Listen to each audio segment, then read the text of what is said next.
नमस्कार, मी प्रसन्न जोशी. आपल्या सगळ्यांचं पुढारी न्यूजच्या महा एक्झिट पोलमध्ये स्वागत. नमस्कार, मी अमोल जोशी.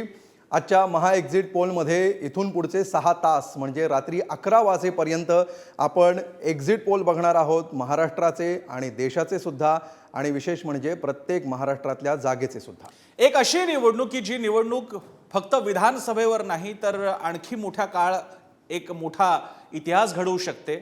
जसं राज ठाकरे म्हणाले होते, जर का झालं तर की मोदी नेहरूंच्या नंतरचे तिसऱ्यांदा पंतप्रधान होण्याला चाललेले आहेत, असं त्यांचं म्हणणं होतं. एकीकडे इंडिया आघाडीचं म्हणणं आहे की यावेळी मोदी जातातच, 220-200च्या आसपासच भाजपला जागा मिळतील असं सुद्धा चाललेलं आहे. एवढं मोठं महाभारत कदाचित 2014 आणि 2019 निवडणुकीला नव्हतं, ते आपल्याला बघायला मिळू शकतं. दरम्यान लोकसभा निकालाआधीचा हा महापोल थोड्याच वेळात महाराष्ट्राच्या 288 विधानसभा मतदारसंघातून पुढारी न्यूजनं केलेला सर्वे तब्बल 29,000हून अधिक सॅम्पल साईज. आपण विचार करू शकतो अमोल, 29,000 सॅम्पल साईज. आणि हा सॅम्पल साईज असलेला सर्वात अचूक एक्झिट नव्हे एक्झॅक्ट पोल पुढारी न्यूजवर आपण पाहणार आहात. पुढारी समूहाच्या 700हून अधिक पत्रकारांकडून हा सर्वे इन पर्सन ॲपवर केलेला महापोल सर्वे आहे. आणि या सर्वेच्या माध्यमातून आम्ही तुम्हाला सांगणार आहोत 4 जूनच्या निकाला आधीचा कल जो बघायला मिळेल कौल स्वरूपात 4 जून. निश्चितपणे ही स्क्रीन कशी असेल हे आता आपण प्रसन्न प्रेक्षकांना सांगूया. सध्या तुम्हाला स्क्रीनचे 3 भाग दिसत आहेत. त्याच्यामध्ये सगळ्यात वरती महाराष्ट्राची टॅली, जो पुढारी न्यूजनी केलेला सर्वे आहे, एक्झिट पोल आहे, त्या एक्झिट पोलची एक्झॅक्टली आकडेवारी काय आहे, महायुतीला किती जागा मिळणार आहेत, मवियाला किती मिळणार आहेत आणि इतरांना किती मिळणार आहेत, हा 6:30 नंतर आपल्याला ही आकडेवारी अपडेट होईल. आणि त्यानंतर बाजूला डाव्या बाजूला जी आपल्याला स्क्रीन दिसते उभ्या पट्टीमध्ये महापोल 2024ची, त्याच्यामध्ये संपूर्ण देशाचं काय चित्र असेल, इंडियाला किती जागा मिळतील आणि इंडियाला किती जागा मिळतील, हे आपला महापोल, वेगवेगळे महापोल येणार आहेत, ते सुद्धा त्याच्यामध्ये अपडेट येत राहतील. आणि त्याचबरोबर एकेका मतदारसंघाचा निकाल सुद्धा आपण जाहीर करणार आहोत. 48च्या 48 ठिकाणी नेमकं काय चित्र आहे, काय कल आहे. आणि हेच हेलिकॉप्टर सध्या आपल्याला जे दिसतंय, हेच हेलिकॉप्टर ब्रेकिंग न्यूज घेऊन येणार आहे. आणि त्यामुळे आपण काळजी घेऊया की आपल्या डोक्याला हे हेलिकॉप्टर नाही. हा, म्हणजे भारतभरामध्ये हेलिकॉप्टर प्रतीक बनलं होतं प्रचाराचं. कुठलं हेलिकॉप्टर जरा थोडंसं इकडे तिकडे झालं की ब्रेकिंग न्यूज येत होत्या. मग सुषमा अंधारेंचं असेल, मग फडणवीसांचं असेल, नाहीतर एकनाथ शिंदेचं असेल, पण सध्या तरी हे हेलिकॉप्टर ब्रेकिंग न्यूज घेऊन येणार आहे. निश्चित. सध्या आपल्याबरोबर भाजपचे नेते विश्वास पाठक आहेत, ते या चर्चेमध्ये जॉईन झालेले आहेत. आणि जवळपास सर्व पक्षांचे प्रवक्ते, नेते हळूहळू या चर्चेमध्ये सहभागी होत राहणार आहेत. प्रशांत जगताप देखील या चर्चेमध्ये सहभागी झालेले आहेत. ब्रिजमोहन श्रीवास्तव, राष्ट्रवादी काँग्रेस अजित पवार गटाचे नेते आपल्याबरोबर सहभागी झालेले आहेत. तर आपण सगळ्यात पहिल्यांदा सुरुवात करूया विश्वास पाठक यांच्यापासून. विश्वासजी, काय वाटतंय की हे हेलिकॉप्टर आता महाराष्ट्रातले 48 आणि देशातल्या सर्व जागांचे निकाल घेऊन पुढच्या काही तासामध्ये, अंदाज घेऊन अर्थात, येणार आहे. या हेलिकॉप्टरच्या किती फेऱ्या भाजपच्या आणि महायुतीच्या असतील असं तुम्हाला वाटतं?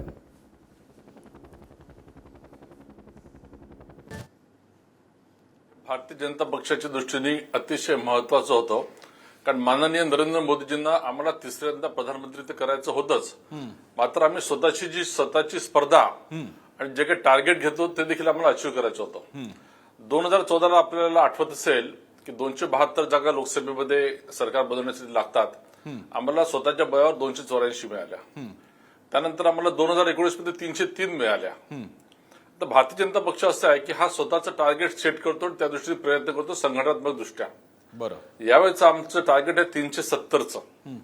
भारतीय जनता पक्ष स्वबळावर आणि एनडीएचे आमचे घटक पक्ष मिळून आम्ही 400च्या वर जातो आहे. आता आजच्या या क्षणाला आम्ही जेव्हा पूर्ण माहिती घेतली त्याप्रमाणे भारतीय जनता पक्ष, मी अतिशय विनम्रपणे सांगू इच्छितो, एक्झिट पोल तुमचे काही जरी असले तरी त्याचा सन्मान राखून आमच्या दृष्टीने आम्ही 370च्या जवळ भारतीय जनता पक्ष म्हणून पोहोचतोय आणि नरेंद्र मोदीजींना प्रचंड बहुसंख्येने आम्ही परत प्रधानमंत्री करणार आहोत. आपल्यासोबत तिकडे दिल्लीहून ब्रिजमोहन श्रीवास्तव, जे राष्ट्रवादी काँग्रेस, आता जो अजित पवारांचा पक्ष म्हणून आपल्याला ओळखला जातो, त्याचे राष्ट्रीय निमंत्रक आहेत. ब्रिजमोहन श्रीवास्तव जी, आपका स्वागत है पुढारी न्यूज पे.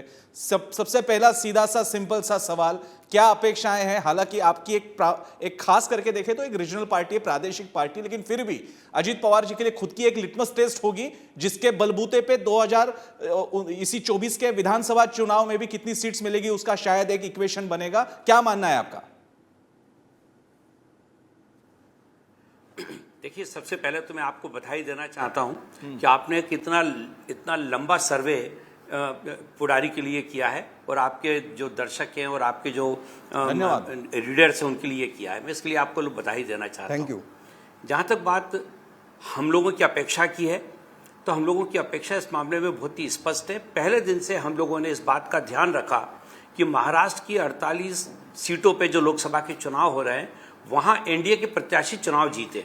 और मैं आज अभी जब आपके सामने बैठा हूँ तो मैं इसी आशा के साथ बैठा हूँ कि इन 48 सीटों पे एनडीए की जो प्रत्याशी हैं वो निश्चित रूप से विजय प्राप्त करेंगे और वहाँ महाराष्ट्र के विकास के लिए जो एक परिकल्पना आदरणीय नरेंद्र मोदी जी की है, हमारे नेता आदरणीय अजीत दादा प्रफुल्ल पटेल साहब की है, उसको हम लोग वहाँ पर महाराष्ट्र में पूरी तौर से क्रियान्वित कर पाएंगे।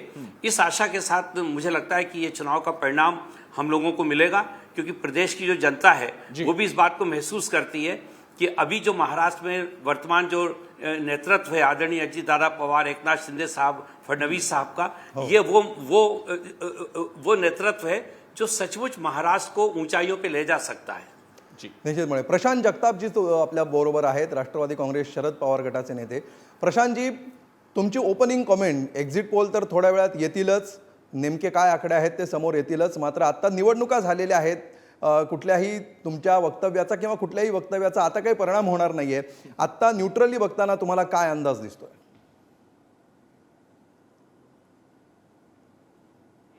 या महाराष्ट्रातल्या आताच्या झालेल्या लोकसभेच्या निवडणुकीमध्ये निश्चित 34 ते 36 जागा जिंकू।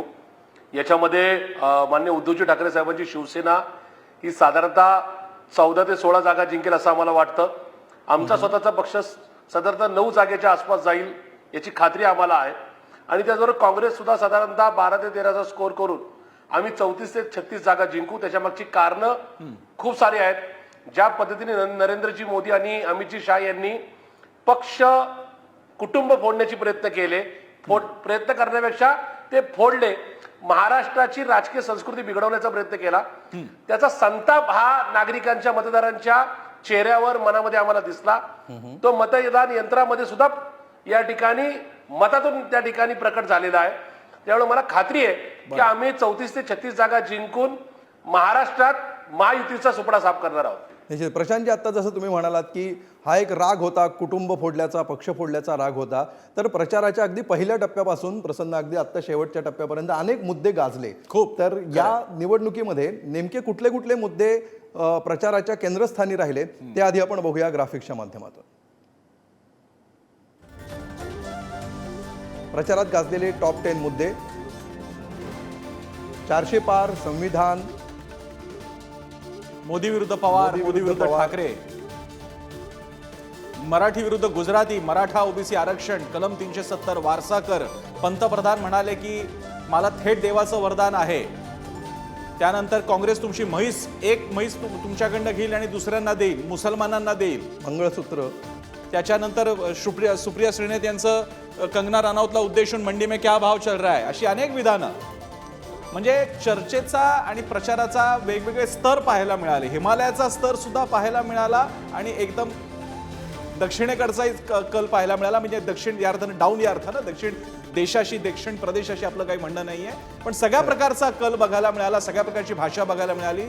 गाजलेले मुद्दे थे महाराष्ट्रामध्ये सुद्धा अनेक ठिकाणी संविधान खतरे में इथपासून ते ठाकरे विरुद्ध, माफ करा, नरेंद्र मोदी विरुद्ध पवार, नरेंद्र मोदी विरुद्ध उद्धव ठाकरे, त्याचप्रमाणे अजित पवार, शरद पवार, असे अनेक मुद्दे पॅटर्न नुसार बघायला मिळत होते अमोल आपल्याला। जयेश माने आपल्या सोबत आहेत, शिवसेना उद्धव बाळासाहेब ठाकरे पक्षाचे प्रवक्ते। जयेश, काय एक सुरुवातीची ओपनिंग कमेंट काय सांगाल तुम्ही? आकडे थोड्या वेळाने येणारच आहेत, त्यापूर्वीची एक ओपनिंग कमेंट। सगळ्यात पहिल्यांदा तर महाविकास आघाडीच्या मग ते काँग्रेस असेल, राष्ट्रवादी काँग्रेस शरद पवार गट असेल आणि शिवसेना उद्धव बाळासाहेब ठाकरे पक्षाच्या ज्या कार्यकर्त्यांनी, ज्या नेत्यांनी एवढा प्रचंड मोठा शहनशाह विरोधात असताना सुद्धा पूर्ण ताकदीने लढा दिला आणि महाराष्ट्राचं चित्र बदलण्यासाठी जनतेने ही निवडणूक हातात घेतली, असं जे चित्र उभं राहिलं, त्या सगळ्यांचे आभार, विशेष आभार मानले पाहिजेत प्रसन्न यावेळेस की महाराष्ट्रामधल्या त्या भारतीय जनता पार्टीच्या सगळ्या नेते आणि कार्यकर्त्यांचे, ज्यांनी बाहेरच्यांना आलेल्यांना जो सन्मान भारतीय जनता पार्टीमध्ये मिळतो त्याच्या विरोधामध्ये आम्हाला जी छुपी आणि एक प्रकारची मदत महाराष्ट्राच्या जागोजागी केलेली आहे, त्या सगळ्या भारतीय जनता पार्टीच्या नेत्यांचे आणि त्यांच्या कार्यकर्त्यांचे सुद्धा आभार मानले पाहिजे. आता निवडणुका संपल्यात म्हटल्यावरती त्या सगळ्या छुप्या समर्थकांचे, आम्हाला मदत करणाऱ्यांचे आभार मानणं हे माझं कामही आहे आणि त्यासाठी त्यांचे सुद्धा आभार. एक महत्वाची गोष्ट या सगळ्या निवडणुकांमध्ये आपल्याला बघायला मिळाली, ती म्हणजे खूप वर्षानंतर, म्हणजे मला जेव्हा कळायला लागलं तेव्हापासूनची साधारणतः ही 7वी 8वी निवडणूक असेल. माझं वयवर्ष आता 45 आहे. या 45 वर्षामध्ये मी पहिल्यांदा जे आधी वाचलं होतं ते अनुभवलं की एखादी निवडणूक जनता हातात घेते म्हणजे काय. स्पेसिफिकली मला देशाच्या पातळीवरती माहित नाही नेमकी काय परिस्थिती होती, मी काय खूप फिरलो नाही, पण महाराष्ट्रामध्ये ते चित्र नक्की बघायला मिळालं की इथल्या जनतेने ही सगळी निवडणूक हातात घेतली होती. या पक्षफोडीचा राग असेल, कुटुंब फोडीचा राग असेल, बाहेरून आलेल्यांना दिलेला सन्मानाचा राग असेल, वेगवेगळ्या पातळ्यांवरती वेगवेगळ्या विषयांवरती इथे निवडणूक लढली गेली.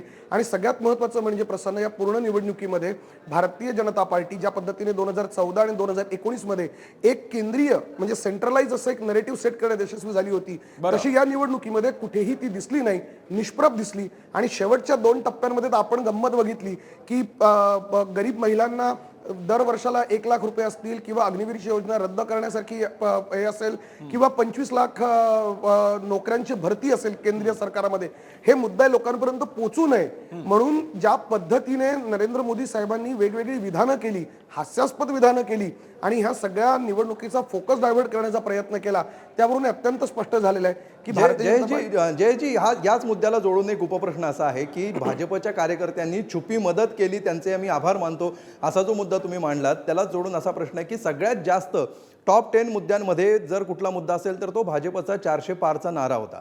एकीकडे भाजपचा कॉन्फिडन्स दाखवण्याचा प्रयत्न होता, दुसरीकडे विरोधकांनी मात्र तो राक्षसी बहुमताच्या दिशेने गेल्यावर काय होऊ शकतं अशा प्रकारची भीती निर्माण करण्याचा प्रयत्न केला. छगन भुजबळांची वक्तव्य सुद्धा गाजली.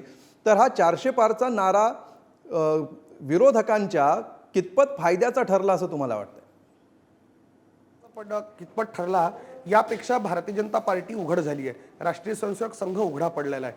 त्यांची ही जी जुनी एक मनशा ज्याला आपण हिंदीमध्ये म्हणतो किंवा मराठीत इच्छा, जी त्यांची इच्छा आहे की या देशाचं राज्यघटनाच पूर्ण बदलून टाकायची. मी परवा एका ठिकाणी बोलताना असं म्हणलं की जे सातत्याने म्हणतायत की भारतीय राज्यघटना बदलणार नाही, माझा पुन्हा प्रश्न हाच आहे.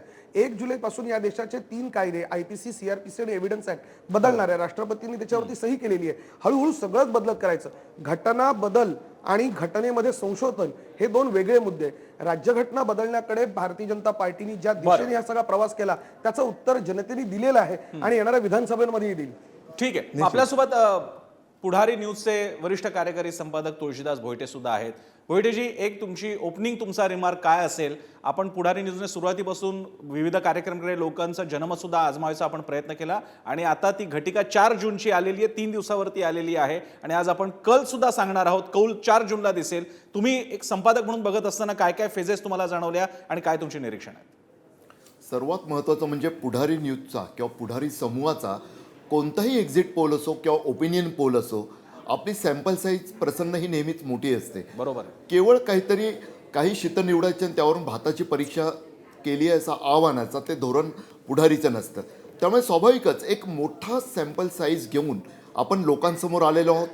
नेमकं अर्थात यावेळीची निवडणूक प्रसन्न ही इतकी अटीतटीची निवडणूक आहे की नेमकं काय घडेल, कसं घडेल याचा तसा अचूक अंदाज वर्तवणं अनेकांसाठी खूपच जिकरीचं जात आहे. या क्षेत्रातले नावाजलेले सेफॉलॉजिस्ट सुद्धा यावेळी बोलताना हेच सांगताना दिसले की ही निवडणूक खूप वेगळी आहे, अटीतटीची आहे. नेमकं काय ते सांगता येत नाही. परंतु पुढारी न्यूजच्या जे नेटवर्क आहे, संपूर्ण महाराष्ट्रात पसरलेलं गावागावातलं नेटवर्क, मतदान केंद्रापासून आपण लोकांशी जो संवाद साधला, अगदी म्हणजे हे खूप बालिश वाटेल परंतु शाही तपासण्यापासून जो प्रकार घडतो की होय खरोखर हा मतदार आहे आणि मग त्याचं एक्झिट पोलसाठी मत जाणून घेणं, ते नोंदवणं आणि त्यात पुन्हा केवळ मतदारसंघातल्या एका भागापुरतं ते केलं का, तर तसं नाही आहे.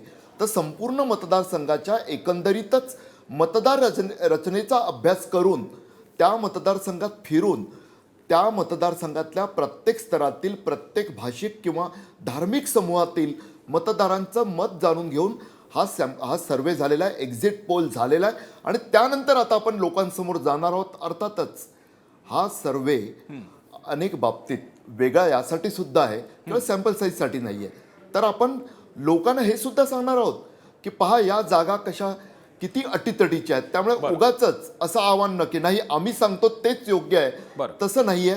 त्यात योग्य प्रकारे लोकांपर्यंत एक्झिट पोल नेमकं काय सांगतो, मतदारांच्या मनात दडलेलं प्रत्यक्षात काय घडणार आहे त्याचा वेध घेण्याचा सुद्धा प्रसन्न आपण प्रयत्न करणार आहोत. अर्थात आपण हा प्रयत्न करणार आहोत आणि थोड्याच वेळात ते आकडे जाहीर होतीलच. आकडे आमच्याकडे आलेले आहेत, पण अर्थात आम्ही नियम पाळणार आहोत, आचारसंहितेचा नियम पाळणार आहोत. 6:30च्या नंतरच या गोष्टी समोर यायला सुरुवात होईल. विश्वास पाठकांकडे जाऊन त्यानंतर मी अमोल परत आपल्याकडे इकडे स्टुडिओमध्ये येऊयात. विश्वास पाठकजी, प्रत्येक निवडणूक प्रो इन्कम्बन्सी अँटी इन्कम्बन्सी अशा प्रकारे बघितली जाते. साधारणपणे 2014 पर्यंतचा अनुभव हा अँटी इन्कम्बन्सीचा असतो की सरकार झालं, सरकार बदलायचं. अनेक राज्यांमध्ये तो पॅटर्न बघायला मिळाला. तुम्हाला 2 वेळा 2014च्या नंतर एका अर्थानं 1 वेळा 2019ला प्रो इन्कम्बन्सी बघायला मिळाली. आधीच्या जागांपेक्षा जास्त जागा पाहायला मिळाल्या. आताच्या निवडणुकीचा तुम्हाला सूर काय येतो? इन्कम्बन्सी हा मुद्दा ठरेल इकडे की आता 10 वर्ष यांना बघितलं, 10 वर्ष मन की बात सुद्धा पाहिली आणि ऐकली, ते खासदार बघितले, मंत्री बघितले, आता भाकरी फिरेल असा काही मूड वाटतोय? हे तुम्हाला असा विचारणं वेळ चुकीचा ठरेल प्रश्न. प्रामुख्याने अँटी इन्कम्बन्सी का प्रो इन्कम्बन्सी?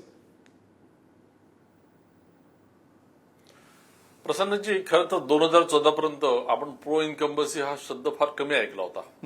अँटी इन्कम्बन्सी हाच कन्सेप्ट होता. प्रो इन्कम्बन्सी हा जो कन्सेप्ट आहे हा खऱ्या अर्थाने भारतीय जनता पक्षाने आणि एनडीएने मोदीजींच्या नेतृत्वामध्ये आणला.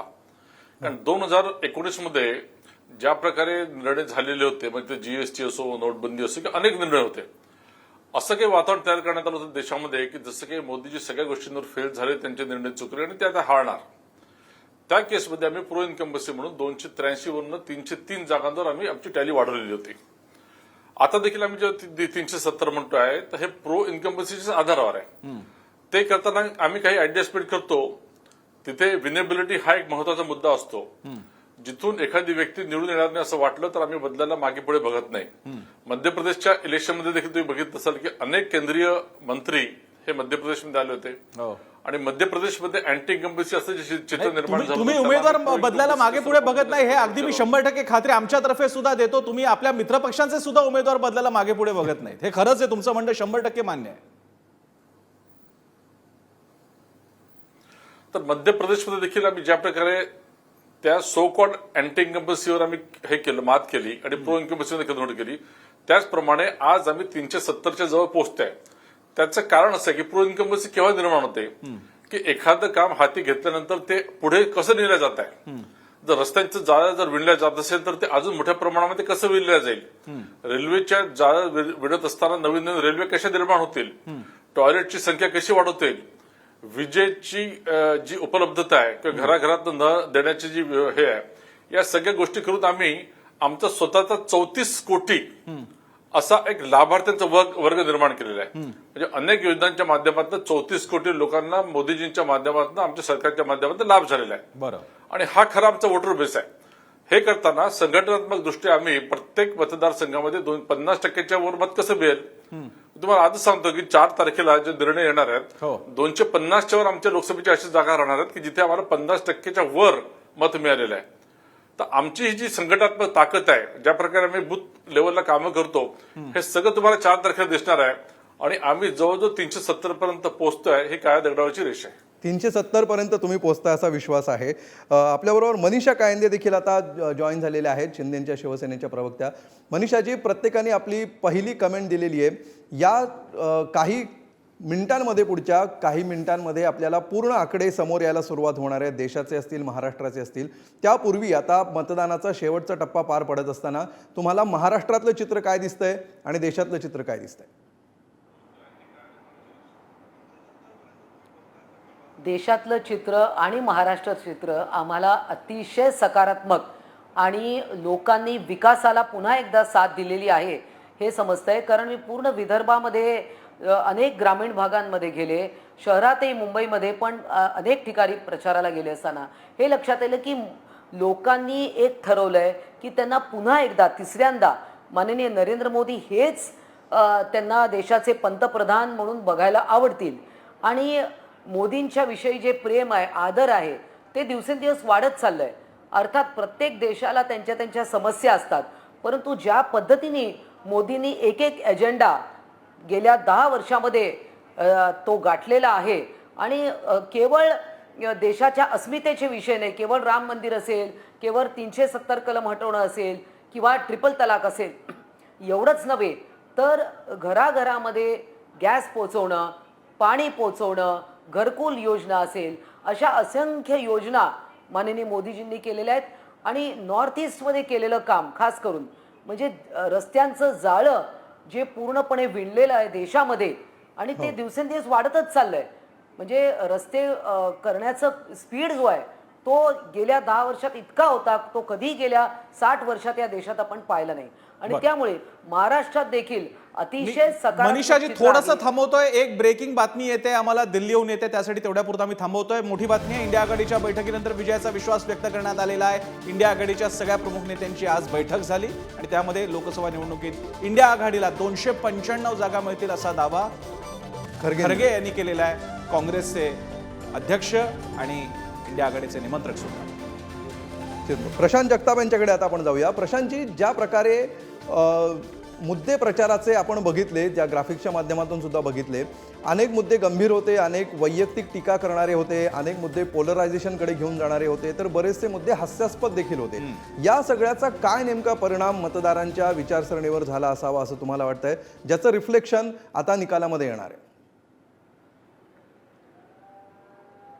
नाही, आपण म्हणता ते बरोबर आहे. जे मुद्दे शेवटच्या 20 दिवसामध्ये प्रचारात आले ते मुद्दे निश्चित हास्यास्पद तर होतेच, पण एकूणच महाराष्ट्र या सगळ्या विचारांना स्वीकारणार का अशा प्रकारचा एक क्वेश्चन मार्क मारणार होते. म्हणजे श्री नरेंद्रजी मोदी हे पुण्यात आले आणि रेस्कोसच्या सभेमध्ये त्यांनी पवार साहेबांचा उल्लेख हा भटकती आत्मा केला, ते सुद्धा खुद्द अजितदादांच्या उपस्थितीमध्ये. त्याच्यामुळे जी काय जनभावना पेटली होती, जी सोशल प्लॅटफॉर्मवर असेल, त्याचबरोबर वेगवेगळ्या नाही का ब्लॉग्सवर असेल किंवा जनमानसांच्या सामान्य कट्ट्यावर बसणाऱ्या गप्पांमधून असेल, ती इतकी प्रचंड होती. या गोष्टीचा निश्चित परिणाम झाला. तो खुद्द बारामती लोकसभेत झाला, तो खुद्द बारामती विधानसभा मतदारसंघात झाला आणि त्याचा परिणाम म्हणून निश्चित आमच्या तुतारीला झालेलं मतदान हे वाढलं. त्याच गोष्टी होत असताना पंतप्रधानांनी ज्या पद्धतीने वेगवेगळे स्टेटमेंट नका चालू ठेवले होते, ज्याच्यामध्ये महाराष्ट्राला गृहीत धरण्याचा विषय असेल किंबहुना एकूणच ते जे करतायत त्याच्यामध्ये श्री अजितदादा पवारांना त्यांचं बरोबर म्हणजे तुम्ही जो भटकती आत्माचा मुद्दा काढलात, थोडं तुम्हाला इंटरप्ट करतो, भटकती आत्माचा जो मुद्दा काढलात, तर असं पंतप्रधान का म्हणाले असं आपण पुढच्या सभेमध्ये त्यांना विचारू असं अजित पवारांनी म्हटलं होतं. ब्रिजमोहन जी, पूछा क्या अजित पवार ने अगली सभा में पूछा क्या, इसके बारे में कुछ जानकारी है क्या? देखिए, इस मामले में जो आदरणीय प्रधानमंत्री जी ने कहा था, सांकेतिक भाषा में उन्होंने कहा था, हर आदमी उसको अपने अपने ढंग से इंटरप्रिटेट कर रहा है. और मैं सोचता हूं कि 4 तारीख का जो परिणाम आएगा उसमें स्पष्ट हो जाएगा कि उन्होंने भटकती आत्मा का संबोधन किसके लिए किया था. जहां तक आदरणीय प्रधानमंत्री जी से पूछने का मुद्दा है, तो 4 तारीख के बाद भी हम लोग इस मामले में बातचीत कर लेंगे. और मुझे ऐसा लगता है कि इस मामले में कई बार राजनीति में सटायर किए जाते हैं, तो उस पर बहुत ज़्यादा हम संवेदनशील हो जाए तो वो भी शायद ठीक नहीं होगा. जहाँ तक मैं महाराष्ट्र के लिए ठीक आहे, चर्चेचे हे सगळे मुद्दे प्रशांतजींचे पण मुद्दे घेणार आहोत आणि त्याच्यावरची तुमची उत्तर आपण घेऊया. एक्झिट पोलमध्ये मतदारांनी नेमकी कुणाला पसंती दिली आहे हे देखील आपण दाखवणार आहोत. सर्वाधिक सॅम्पल साईज असलेला आणि पुढारी समूहाच्या 700हून अधिक अनुभवी पत्रकारांकडून झालेला हा इन पर्सन ॲपवर केलेला महापोल सर्वे आहे. थोड्याच वेळात आपण पाहणार आहोत. अमोल आणि आम्ही आहोतच हा सर्वे तुमच्या समोर आणण्यासाठी. दरम्यान आपल्यासोबत सगळे मान्यवर आहेत विविध पक्षांचे, त्यांच्याकडे जाऊयात. एक मुख्य मुद्दा, जी बातमी आता अमोल आली होती ती म्हणजे आता इंडिया आघाडीच्या बैठकीत असा दावा करण्यात आलेला आहे की 295 जागा मला मिळतात असं खरगे म्हणतायत. आपण पुन्हा एकदा भाजपपासून सुरुवात करूयात आणि त्यानंतर सगळ्या मान्यवरांकडे जाऊयात. विश्वास पाठक आपल्या सोबत आहेत. विश्वास पाठकजी, तुमचा विश्वास 370चा, काँग्रेस म्हणते 295ची गॅरंटी. विश्वास की गॅरंटी?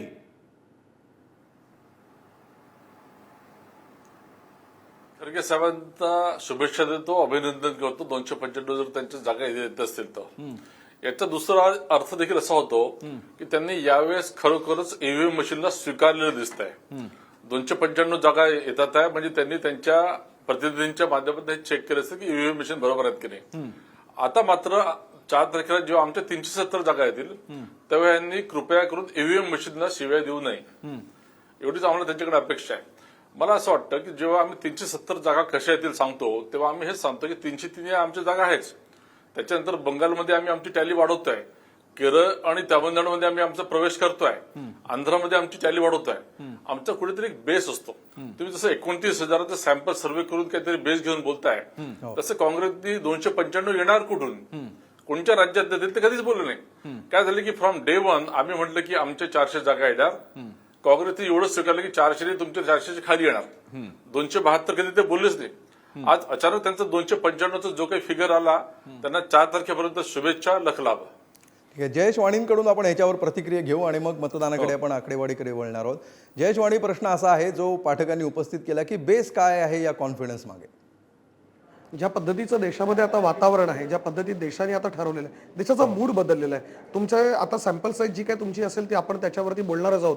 पण ज्यावेळेस ही सगळ्या आकडेवारी पुढे येतील, विशेषतः महाराष्ट्रामध्ये आणि ज्या राज्यांमध्ये भारतीय जनता पार्टीला खूप चांगलं मतदान होण्याची अपेक्षा आहे, त्या राज्यांमध्ये नेमकी भारतीय जनता पार्टीच्या विरोधातली परिस्थिती होती. मी थोडक्यात सांगतो. आतापर्यंत हे सांगितलं तर 400 पार 400 पार 400 पार. मुळात 2019 साली ज्या निवडणुका झाल्यात त्यात 303 ही भारतीय जनता पार्टीची टॅली होती, ज्यामध्ये चंदीगडमध्ये 1, पंजाबमध्ये 2, हरियाणामध्ये 10, राजस्थानमध्ये 24, मध्य प्रदेशमध्ये 28, गुजरातमध्ये 26, दीव दमणमध्ये 1. माझ्याकडे पूर्ण यादी आहे. ही यादी जर वाचायला घेतली तर आज मला सांगा, ज्या जागा उत्तर प्रदेशमध्ये 62 होत्या त्या 62ची परिस्थिती राहिली आहे का? 2019 पेक्षा वाईट परिस्थिती भारतीय जनता पार्टीची आज उत्तर प्रदेशमध्ये आहे. कर्नाटकामधलं बोललं जात आहे. कर्नाटकामध्ये 25 जागा 28 पैकी भारतीय जनता पार्टीला 2019 मध्ये होत्या. आजची परिस्थिती आपण बघत असाल, आज मुळात 15 जागा 16 जागा आणताना सुद्धा फॅफॅ होते आहे. इतकी वाईट परिस्थिती आहे. राजस्थानमधली परिस्थिती, हे जी मोठी राज्य मी ज्याच्याविषयी बोलतोय, एक मध्य प्रदेश आणि दुसरं गुजरात, ही 2 हमखास राज्य ज्यांच्यावरती मदार आहे. ही सोडल्यावरती हा प्रश्न कधी भारतीय जनता पार्टीला विचारला नाही कोणी की 400 जागा कुठून येतील. म्हणजे आज ते जे सांगतायत की तामिळनाडू, आंध्र प्रदेश आणि या सगळ्या भागामध्ये, माझी खात्रीने मी तुम्हाला हे सांगू शकतो किंवा किंबहुना असं म्हणा की मी हे आव्हान देतो की ह्या म्हणजे खालचा जो प्रदेश आहे पूर्ण, कर्नाटक, लक्षद्वीप, केरला, तामिळनाडू, पुदुचेरी, आंध्र प्रदेश, तेलंगणा, छत्तीसगडपर्यंत जाऊयात नको, या राज्यांमध्ये सगळे मिळून 20 जरी भारतीय जनता पार्टीने क्रॉस केलं, ऑन लाईटर नोट, मी पाठक सरांना चहा पाजायला पुन्हा पुढारीच्या ऑफिसमध्ये येईल. ठीक आहे, आपल्याकडे आता मतदानाची आकडेवारी आपण एकदा कम्पेअर करून बघूया. देशाचं संपूर्ण काय चित्र होतं स्क्रीनवर आपण ही आकडेवारी बघूया. हेलिकॉप्टर येणार आहे अमोल, हेलिकॉप्टरने दाखवणार होता. नाही, हेलिकॉप्टर सध्या नंतर येईल, मोठी ठीक आहे, आपण बघूया.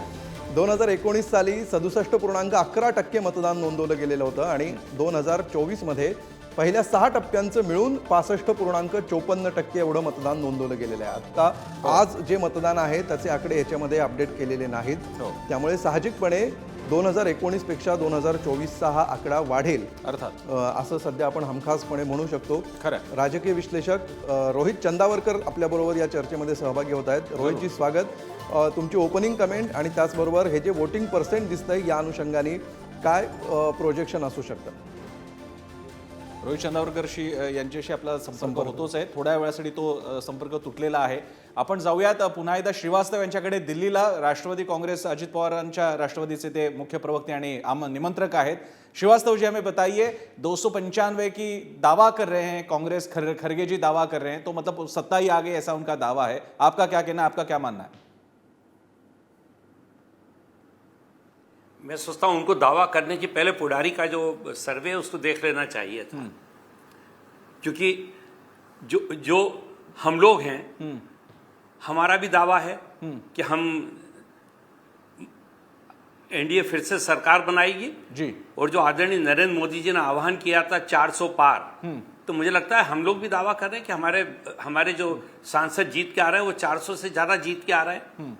तो दावा करना तो बहुत आसान है अभी जी, लेकिन मैं ये सोचता हूं कि उसके पहले INDIA को पीछे ये देखना चाहिए कि उन्होंने देश के सामने प्रोग्राम क्या रखा जी. आप देखिए कि पूरे अभी जो 75 रोज की कैंपेनिंग है उसमें अगर आप देखें तो खासतौर से ये चीज समझ में आती थी कि INDIA के साथियों में एका नहीं है. आप देखिए कि ऑल इंडिया कांग्रेस कमेटी के अध्यक्ष आदरणीय खड़गे साहब हैं और उनके खिलाफ पश्चिम बंगाल से चौधरी जी उनके खिलाफ बयान देते हैं. तो ये इतने शीर्ष पद पर जो पार्टी का अध्यक्ष है जी। उसके खिलाफ या उनको कंट्राडिक्शन करने के लिए अगर नेता प्रतिपक्ष सामने बैठे हुए हैं तो हम समझ सकते हैं कि किस प्रकार का चुनाव प्रचार हुआ होगा और किस प्रकार से इन्होंने अपने आप को जनता के सामने रखा है। वहीं आप अगर मैं एनडीए की बात करूं तो एनडीए में लगातार जो प्रचार हुआ है, आदरणीय नरेंद्र मोदी जी ने 206 से ज्यादा आम सभाएं संबोधित की है, लगभग 58 से ज्यादा उन्होंने रैली की है जी। और कहीं भी लेश मात्र भी एनडीए के किसी भी साथी के बीच में आपको द्वंद्व की स्थिति नहीं दिखी, कहीं एक दूसरे का कंट्राडिक्शन नहीं दिखा। वहीं आदरणीय नरेंद्र मोदी जी आने वाले 25 साल की बात कर रहे थे, INDIA के साथी इस मुद्दे पे बात ही नहीं कर पाए जी। और जो संवाद आदरणीय मोदी जी ने जनता के साथ बनाया है उससे मुझे ऐसा लगता है कि जो आदरणीय खड़गे साहब का दावा है ये पूरी तौर से 4 तारीख को देश के सामने आ जाएगा और ये किसी भी हालत में पूरा नहीं होने वाला, ऐसा मुझे पूरा विश्वास है। वैसे कॉन्ट्रडिक्शंस की बात करें तो बहुत सारी चीजें नासिक से लेके अभी हाल ही में जो अभी विधान हमें पता चला, राज्यसभा की सदस्य हैं यहाँ की मेधा कुलकर्णी जी, महाराष्ट्र से आती है, पूना से आती है, और उन्होंने कहा कि उनकी किस तरीके से उनके साथ बैठने के लिए जो राष्ट्रवादी आपकी ही पार्टी के जो प्रवक्ता है, नेता है, विधायक हैं अमोल मिटकरी, उनके साथ बैठने के लिए उन्होंने मना कर दिया। लेकिन ठीक है, मैं उसमें नहीं जाऊंगा।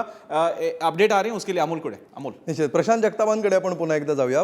प्रशांतजी, एकीकडे आकडे आहेत मतदानाचा टक्का यावेळी वाढेल असं दिसतंय, तर मतदानाची ही वाढलेली टक्केवारी पाहता आणि एकंदरीत जे दावे दोन्ही पक्षांकडून केले जात आहेत, भाजपकडून आणि काँग्रेसकडून सुद्धा, ते पाहता तुम्ही कसं बघता याकडे? मी 2014च्या निवडणुकीचा दाखला तुम्हाला देईल किंवा त्याच्या अगोदरच्या झालेल्या प्रत्येक निवडणुकांमध्ये, किंबहुना आम्ही सुद्धा 3-3, 4-4 निवडणुका जिंकलो। आमचा आतापर्यंतचा अनुभव तोच राहिलेला आहे की मतदान 45% खाली राहिलं तर सत्ताधारी पक्षाला त्याचा फायदा राहतो। मतदान 50% वर गेलं किंवा 60% वर गेलं तर त्याचा फटका 100% सत्ताधारी पक्षाला बसतो।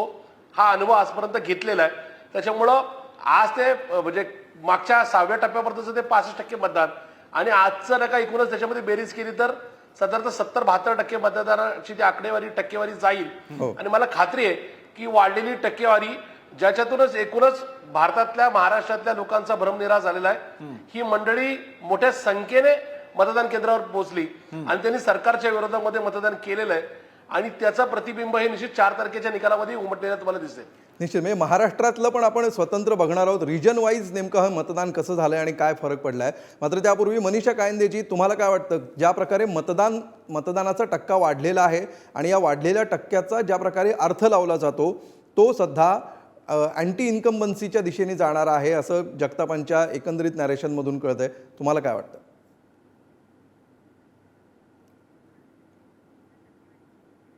तसंच इंटरप्रिटेशन होईल असं सांगता येत नाही। असाही अर्थ काढता येतो की आम्ही आमच्या दृष्टिकोनातून असा अर्थ काढतो की लोकांना पुन्हा एकदा नरेंद्र मोदी हवे आहेत देशामध्ये। मला एक साधं सोपं कारण सांगा की लोक काय म्हणून राहुल गांधींना देशाचा पंतप्रधान बनवतील किंवा इंडिया आघाडी जी काय त्यांचा कोणता असा आश्वासक चेहरा आहे। आत्ताच नाना पटोलेंनी सगळं झाल्यावर असं म्हटलं, आताच मला कोणीतरी सांगितलं की त्यांनी असं म्हटलं की राहुल गांधी हे आमचे पंतप्रधान पदाचे उमेदवार आहे। मग हे अगोदर का नाही ठरवलं? हे नरेंद्र मोदी हे पंतप्रधान पदाचे उमेदवार आहे हे एनडीएने ठरवलं, परंतु आणि त्यांना प्रोजेक्ट केलं तशा पद्धतीने। परंतु आता नाना पटोलेंना ही आता पश्चात बुद्धी ही उपरती आता का होतीये? सगळं वोटिंग झाल्यावर। कारण अगोदर राहुल गांधी यांचा चेहरा पुढे केला असता तर कदाचित आता त्यांचं जे काय त्यांना आशावादी वाटतंय त्यांच्या दृष्टिकोनातून किंवा त्यांच्या, आता बघा खरगे जेव्हा बोलत होते त्यांच्या चेहऱ्यावर पूर्ण शोक दिसत होता, म्हणजे त्यांचा चेहरा आश्वासक नव्हता। ते भले म्हणत होते की आम्ही 295 काय 272, परंतु त्यांचा चेहरा मात्र म्हणजे मनीषाजी, तुम्हाला असं म्हणायचंय की इंडिया आघाडीने जर अगोदर पंतप्रधान पदाचा उमेदवार जाहीर केला असता तर त्यांना फायदा झाला असता? नाही, त्यांना तसाही कुठलाच चेहरा आश्वासक नाही ना। मग आताच पटोलेंनी राहुल गांधींचं नाव का काढतायत? खरगेंचा चेहरा चालला नसता, कोणचा चेहरा आहे त्यांच्याकडे? त्यांच्याकडे चेहराच नाहीये आणि त्यामुळे लोक कोणाला बघून मतदान घेतील? कारण मनीषाजी, निवडणूक जी आहे, मनीषाजी, तुमचा पक्ष प्रामुख्याने प्रादेशिक पक्ष म्हणजे शिवसेना, आपण तो राष्ट्रीय चेहऱ्याचा भाग जरा बाजूला ठेवूयात कारण ते शेवटी आकडेवारी कळेलच, पण ठाण्याचा चेहरा देण्यात का वेळ गेला? नाशिकचा चेहरा देण्यात का वेळ गेला? मुंबई, पालघर, भिवंडी, कोकण 12 जागा आहेत एकूण या सगळ्या. MMRD रिजन, ठाणे कल्याण आलंच त्यामध्ये, पालघर, भिवंडी आणि खाली कोकणातल्या 2 जागा. कोकणामध्ये तर शिवसेनेचं चिन्हच नाही आहे यावेळी बघायला मिळते. आम्हाला त्या चेहऱ्याबद्दल बघायचं आहे, काय होणार आहे त्याच्या बाबतीत, का अशी स्थिती झाली? नाही, अजिबात नाही. कसं आहे की तिन्ही पक्ष तितकेच ताकदवर. भारतीय जनता पक्षाला वाटत होतं यावेळी कोकणामध्ये कमळ फुलावं आणि ठीक आहे, आम्ही नरेंद्र मोदींसाठी आम्ही काही ठिकाणी त्याग केला. म्हणजे ठाणा हे तर निश्चितच शिवसेनेचा बालेकिल्ला आहे, तो आम्ही कसा देणार. नाशिकचे आमचे खासदार आहेत, सिटिंग खासदार, तर ती जागा आम्ही कशी देणार. त्यामुळे बऱ्याच ठिकाणी चुरस झाली, परंतु त्याच्यामध्ये एकमेकांचं नुकसान करणारं काही नव्हतं.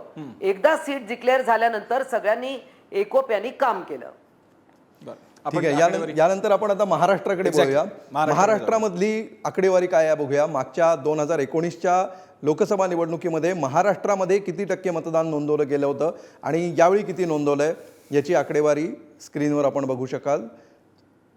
देशामध्ये आपण बघितलं तर आकडेवारी वाढलेली आहे, महाराष्ट्रामध्ये पण ती वाढली आहे काहीशी. 2019मध्ये 60.95% मतदान नोंदवलं गेलेलं होतं आणि 2024मध्ये 61.81% मतदान नोंदवलं गेलेलं आहे.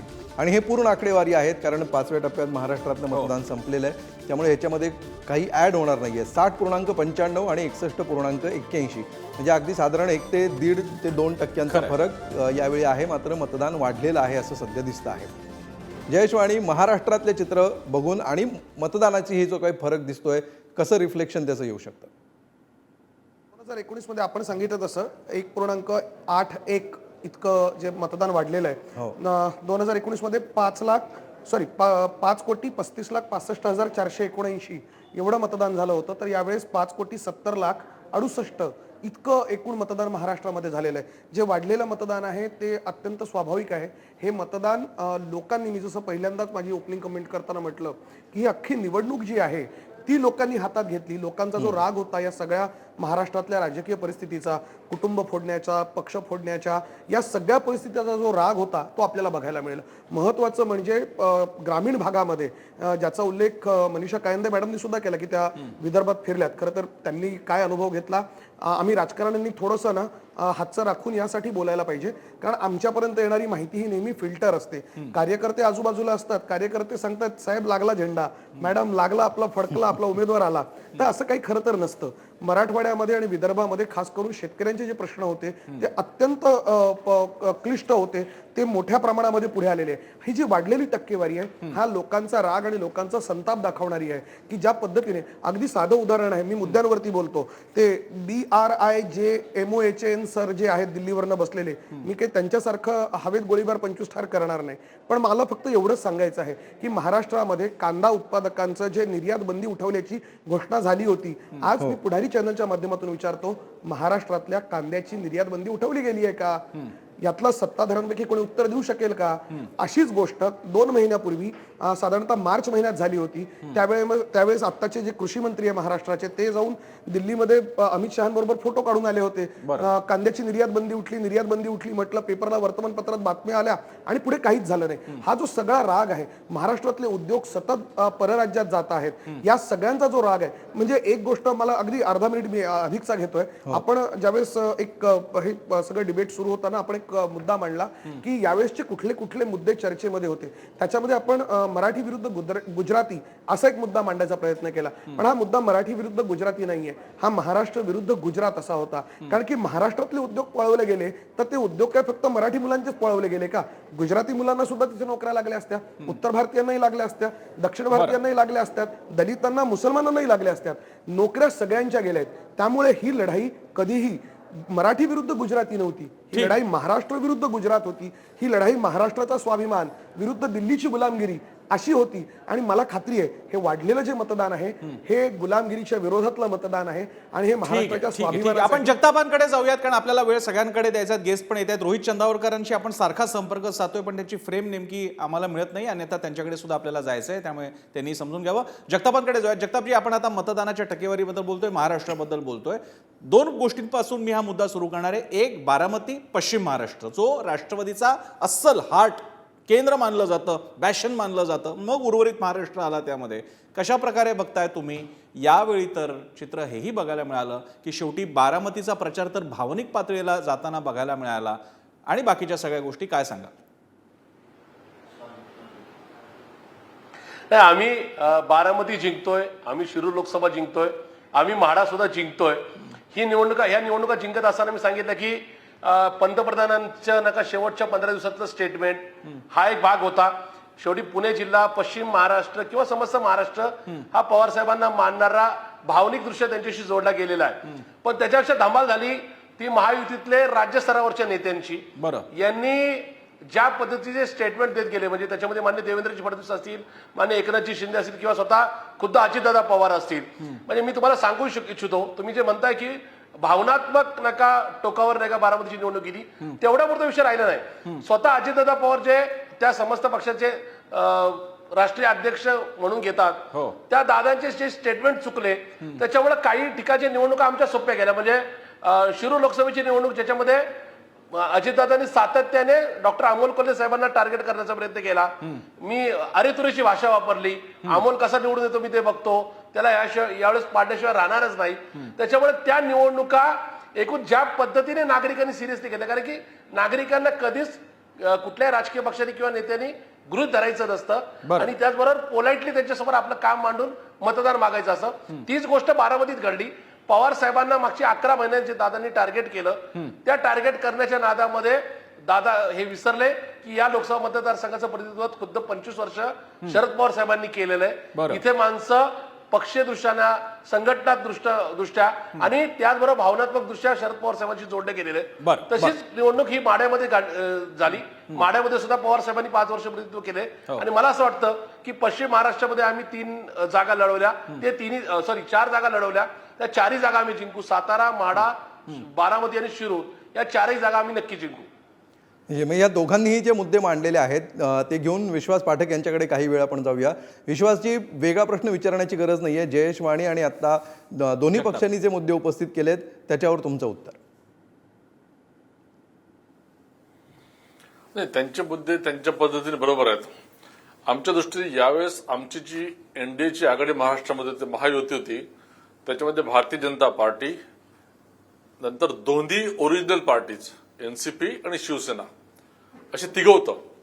जर 2019 मध्ये आपण बघितलं असतं तर शिवसेना आणि भारतीय जनता पक्षाने महाराष्ट्रामध्ये सरकार स्थापन केलं होतं, त्यांना मेजॉरिटी मिळाली होती. मुद्द्यामध्ये खरं हा पण घ्यायला पाहिजे होता, ओरिजिनल पक्ष आणि डुप्लिकेट. एक्झॅक्टली. आमची ताकद.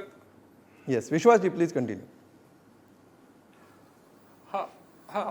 आमच्याकडे ओरिजिनलच आहेत. आमच्याकडे ओरिजिनलच आहे, हे आम्ही म्हणत नाही, इलेक्शन कमिशनने म्हटलंय, कोर्टाने म्हटलेलं आहे. त्यामुळे ही संपूर्ण ताकद आमच्याकडे आहे. उर्वरित जे डुप्लिकेट पक्ष आहे तिकडे फक्त त्यांचे मुख्य नेते राहिलेले आहेत, ज्यांच्यासोबत आता कोणी फॉलोअर राहिला नाही. आणि त्यांची अवस्था कशी दयनीय झाली होती हे आपण इलेक्शनमध्ये बघितलंच होतं. एक प्रकारचं डिस्परेशन होतं. त्यामुळे तिन्ही पक्षांनी मिळून ज्या प्रकारचं सीट ऍडजस्टमेंट केलं, ज्या प्रकारे एक उमेदवार निवडून तिथे दिला, त्याच्या मागे भावना एकच होती की उमेदवार कोणत्या पक्षाचा असो, सीट कोणी लढो, शेवटी मोदीजींच्या खात्यामध्ये आपल्याला 48 पैकी जास्तीत जास्त जागा कशा देता येतील. त्यामुळे तुम्हाला मी दाव्याने सांगतो की महाराष्ट्रामध्ये देखील पूर्वीपेक्षा जास्त नाही पण कमीत कमी तेवढ्या जागा महाराष्ट्रात देखील मिळतात आहे. मगाशी कोणी प्रश्न उपस्थित केला उत्तर प्रदेशमध्ये आम्हाला आधीपेक्षा जास्त जागा मिळतात आहे. आणि जे उत्तर प्रदेश, मध्य प्रदेश, राजस्थान, बिहार, झारखंड हा जो पट्टा आहे इथे काँग्रेसचा पूर्ण सफाया होत आहे. 3 दिवसाचीच गोष्ट, तुमचे एक्झिट पोल देखील ते आता दाखवेलच, पूर्ण सफाया होतो. आणि आमच्या जास्तीत जास्त जागा कुठे येतात आहे तर बंगालमध्ये, नंतर तेलंगणामध्ये, आंध्र प्रदेशमध्ये, तामिळनाडूमध्ये आम्ही प्रवेश करतोय. अशा सगळ्या मिळून भारतीय जनता पक्ष 370 पर्यंत स्वतःच्या बळावर आणि एनडीए मिळून आम्ही 400च्या वर जातोय. हे तुम्हाला तुमच्या एक्झिट पोलमध्ये देखील आता दिसेलच. बरं, आपण श्रीवास्तव यांच्याकडे जाऊयात. हाच मुद्दा घेऊन, महाराष्ट्रातलं चित्र घेऊन नंतर राष्ट्रीय प्रश्नांबद्दल बोलायचं आहे. श्रीवास्तव जी, हमें बताइए, महाराष्ट्र के बारे में बताइए. ये चुनाव, बाकी सारी पार्टियां, इंडिया भी छोड़ दीजिए और एनडीए भी छोड़ दीजिए, लेकिन राष्ट्रवादी कांग्रेस के कौन से पवार को महाराष्ट्र जानता है, मानता है, उनके साथ खड़ा रहता है? इसका चुनाव भी इस चुनाव में होने वाला है, अजित पवार या शरद पवार. आप हमें बताएं कि ये सारे चुनाव के, इस सारे वोटिंग परसेंटेज के देखने के बाद सारी ये जो हमें सारे सीट्स पे जो संघर्ष देखने मिला, आपका क्या मानना है? क्योंकि ये अभी सिर्फ ये बात नहीं है कि किस पार्टी को कितनी जगह मिलती है, वोटिंग परसेंटेज तक ये बात जाने वाली है। कौन से पवार, शरद पवार या अजित पवार? देखिए, सबसे पहले तो महाराष्ट्र के मतदाता की मानसिकता को समझना होगा। महाराष्ट्र का मतदाता बहुत ही प्रगतिशील और अपने महाराष्ट्र की समृद्धि के लिए हमेशा उसके लिए सोचने वाला मतदाता है।